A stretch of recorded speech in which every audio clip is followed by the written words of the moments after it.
Патниците кои патуваат со авионите на Визер од Милано и Венеција, од Скопскиот и од Охридскиот аеродром ќе треба да потполнат здравствена карта во која ќе остават адреса на престојување за полесно да се лоцираат ако се детектира појавата на новиот коронавирус.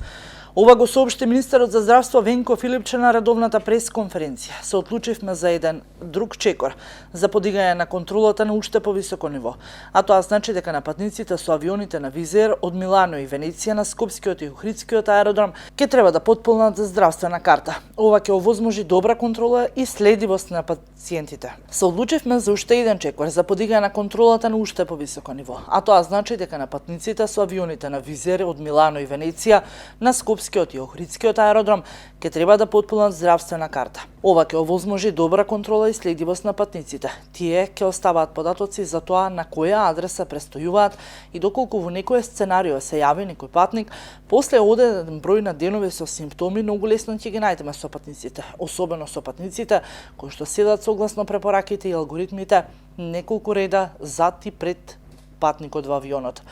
Нови заболени во земјава нема, а единствената пациентка е во добра здравствена состојба, информираше денеска министерот. Нови земји во кои што се прошири вирусот се Андора, Латвија и Португалија. Во Србија, Косово и Албанија нема регистрирани пациенти. Утрово грчкиот министер за здравство го информираше министерот Филипче дека за уште еден пациент е заболен од коронавирусот во Грција. Сега се вкупно 8, од кои 4 се во Солун и 4 во Атина. Во Европскиот регион досега се регистрирани вкупно 3365 пациенти заболени од новиот коронавирус.